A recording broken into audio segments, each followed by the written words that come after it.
America's game, the NFL, and you decide you don't want to stand for the national anthem because you want to make a point. You want to make people aware of how you're feeling and what you won't stand for any longer, pun intended. But it's a dangerous game because people will come for you, one. Two, and we'll talk about it more coming up. You're putting your livelihood on the line for something that you believe in. And I'm sure it's commendable to a lot of people, but those people that it's commendable to, are they going to be there for you later on, 5 years from now? And you have to remember there are people like me who agree with what your principle is, but still don't necessarily think that's the tactic to take. Like yesterday, I got irritated that people were trying to box me in. Not people, a couple of people who follow me were like, when I said I didn't know how, I said I feel weird about people not standing for the national anthem, and someone was like, "No, Rosenberg, don't do this," and I was like, "Whoa. See, this is why it's a divisive thing, because now you're thinking because I'm not for that I'm not for the cause he was talking about. They're quick to do that. I'm for Black Lives Matter, very much so. I think, and it works both ways. To your point, and just because someone's like, "Listen, I'm going to take this moment because I'm a public figure to make a statement," doesn't mean that I'm anti-America. Matter of fact, I'm disappointed in America. Right. That's why I'm sitting. I'm disappointed. Yeah, but see to me. And this is, I guess, the larger discussion to have. To me, and obviously my experience is different. I'm white, so I can only speak on it from my perspective. I always would stand for the national anthem. Like I've been disgusted by things about this country, not just this. This is just one thing that's happening. Your point is? My point is, the national anthem, standing up for that is to pay respect for other people and other things and other people who have given for you. It's not about that this country gets everything right. It's about that at the end of the day, this is the place that I still want to be, that I want to raise my family, and that I hope improves. Like, I would have preferred that he stand up with a black glove on and put one fist in the air. I think it would have made just as big a news story, and I think you wouldn't have offended tons of veterans, not just white people, other people of color. People would have definitely still been offended. You may not have offended the veterans. Yes, but you would have definitely, people would have still come for you and have been the same outcome or potential outcome, which is, if you don't hit that football field this coming Sunday, well, you better play no matter what. A, you got to play. B, you got to show up and ball out. And which is why I've been on Twitter saying, yo, I got to buy his jersey. People got to buy this man's jersey. Otherwise, they're going to try to continue to devalue him and then rub him out and it's going to be gone. Yeah, but Ebro, you also you can't remove the fact that he's been on, unfortunately, because he's a really good dude, on that list, the questionable performance list. Yeah, I mean he's been on the downs now? over a year that he's been on this. Last season was not good for him. He was injured. Yeah, really 2 years since the Super Bowl. It's injured. Then when he didn't play well. Then misdiagnosed injury. Didn't seem like he really wanted to be in San Francisco.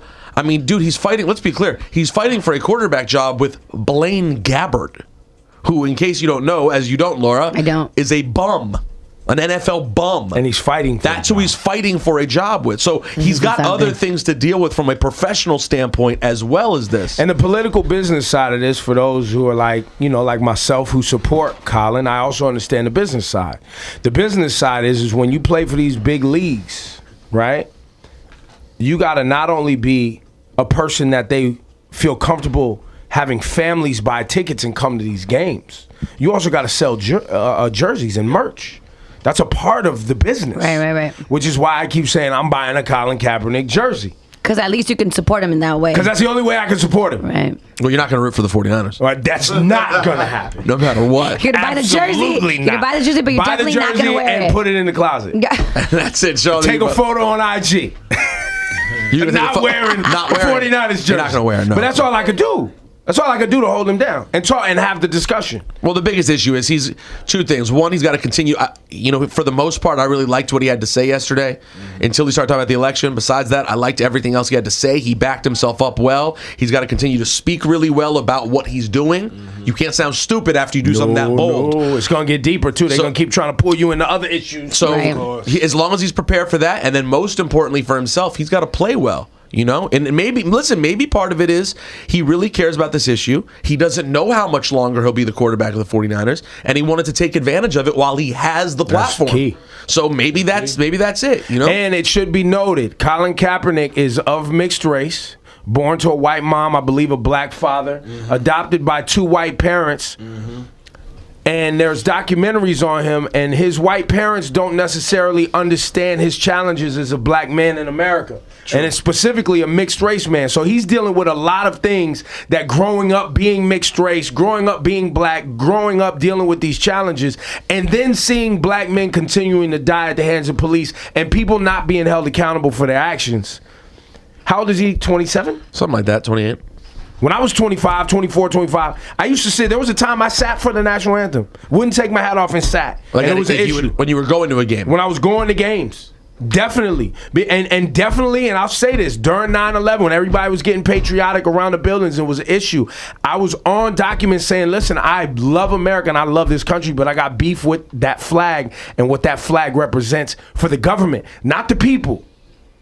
So it's a very real conversation for some people. It's not just like, oh, it's all good for everybody. And by the way, I'm the same too. And I feel the same way as you. After 9/11, I hated the false sense of patriotism that a lot of people took on.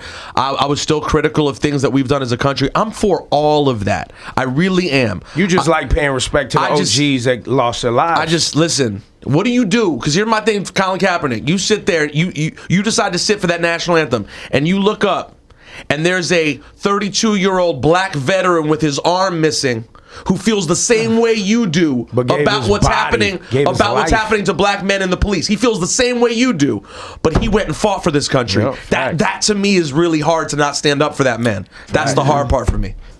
But I was Colin Kaepernick at a point in my life.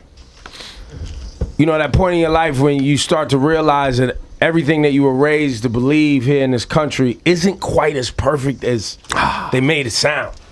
Right. And then you start having real things. Mine was obviously the early 90s, Rodney King. And, you know, some of those pieces of information that started coming out at that time about black nationalism and COINTELPRO. Mm-hmm. And I was like, hold up. What am I pledging allegiance to again? And how does this country really feel about me? Right. And people who look like me? Or my grandparents? Mm-hmm. You know? But then I realized that, you know, I stand now for the great things that this country could be and is, instead of sitting for the things that this country's not. That's what I realized as I got older. Because when you start traveling the world, you really start to get an idea of how great this country really is. Absolutely. With all of its flaws. Yep. And you really get an idea, and I think you'll hear in Colin Kaepernick, and I think he's not getting credit for it. You'll hear it in his voice that he really believes in the greatness that this country can be. He is not anti-American. He's not, I don't even think he's anti-flag. He is making a statement for something that he believes in, and this is his only way with something that he's passionate about to actually do something and say something that will be remembered. This is the way he thought he could make the strongest impact, I guess. Right. Play the audio. I mean, ultimately, it's to bring awareness and make people, you know, realize what's really going on in this country. There are a lot of things that are going on that are unjust, people aren't being held accountable for, and that's something that needs to change.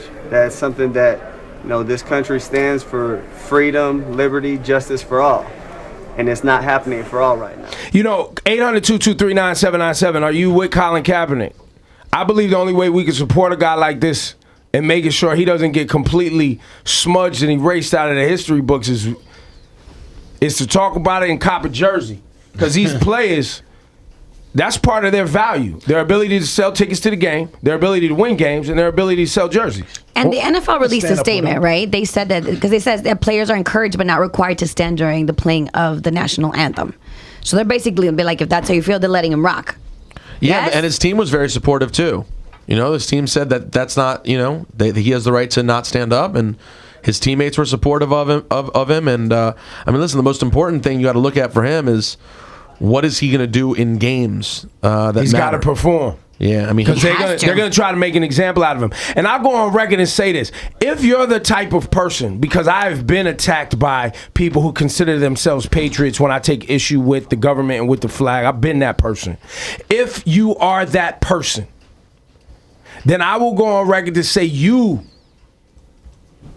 are anti-American, because part of being American is having the right to speak your point of view and express it. Right. And if you're one of those people that want somebody to keep their point of view to themselves, even if it's unpopular, then you're anti-American. Jillian, West New York, how you feel? I feel like when you go to work, you're not supposed to bring your political views to work, and his job is to play football. His job is not to make a platform for his own views. If he wants to do that, maybe he can take some of that money he makes and open a foundation. I mean, I don't completely agree, just because, standing for the national anthem, while it's universally accepted, or saying the Pledge of Allegiance in schools is universally accepted, that's also a political view. Right, so if the place that you work, it's a political view, but it also shows that you have solidarity with your country. And regardless of how you may feel, you're in a country that's allowing you to make millions and millions of dollars just to throw and catch a ball, while there are people who are educating our children who aren't making money above the poverty level. Yeah, but that's two different conversations. So He's not.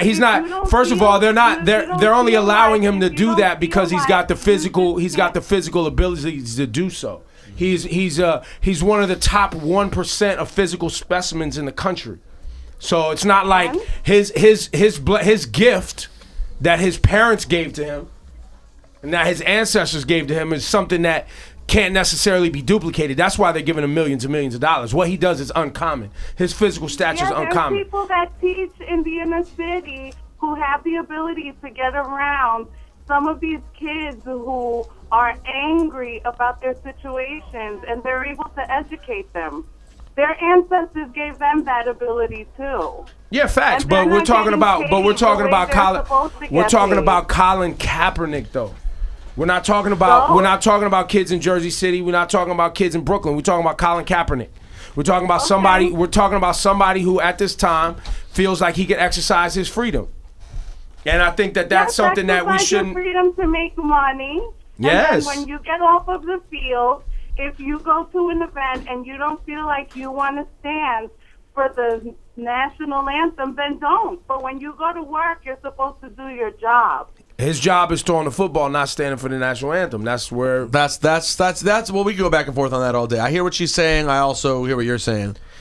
It's I think most people, like I said earlier, I stand for the greatness that this country has. I don't sit for the negative parts. But I think if somebody is just now, like Colin Kaepernick, I believe is just waking up to the reality. It's a harsh reality of the shortcomings of this country, especially if you black or brown. Well, it's pretty impressive that he was able to live that long and not have noticed it earlier. When you got two white parents and you went to, where'd he go? Where's he from? Wisconsin? I thought isn't he from out there? Northern California, Nevada. Yeah, he's from Northern California. Or something like that. Let's go to Lou from Long Island. Hello? Lou? Yes? How are you? You feeling what Colin Kaepernick is doing, or it pisses you off? No, I'm feeling it. I'm kind of in the same shoe as Colin Kaepernick. I am half black and half white, and I grew up in a predominantly white area. And I have a husband who is black, who's a U.S. Marine. And I'm kind of, like I said, where Colin Kaepernick is. I'm just kind of now waking up to exactly all the racism that is going on in America. And what a lot of people I don't think understand, if the national anthem has 4 verses in it. In the 3rd verse, it speaks about slavery and about slave blood in a negative way. But you don't hear that. All you hear is the good parts of it. You don't hear them speaking negatively about slaves, and that's the song that the American government decided to make our national anthem. Why would a person that's African American stand for that? I saw a lot of people talking about that yesterday, and I looked it up and read it, and I didn't fully understand exactly what everyone's saying, nor do I fully understand what the words are to it. But so you think, is this going to be the first step to change the national anthem? You think that's the route he's going to go? No, I don't think Colin Kaepernick's ready for that war. I don't think that's the first step. No, I don't think changing a song is going to change. No, I think he's standing. He's doing what he thinks he can do to bring light to a situation that that sucks in America. Right. Thank you for your phone call. Greg in New Jersey, you're not for this Colin Kaepernick shenanigans. No. Talk to us. Well, look, I agree with you, Ebro. I mean, look, if you, the whole thing of America is you have freedom of speech, right? You could say whatever you'd like. But at the same time, I tuned in towards the end of what you were saying. At the same time, I feel like if you don't like this country, then, I mean, you could keep it to a minimum as well, if you don't like it. My parents came all the way from Russia. They came here with $10 in their pocket and no English. And they told me that their goal, they was to learn English and get a good job and become successful. And now they consider themselves Americans and not Russians. They consider themselves America. They love America. If you don't like America, you can get out as well.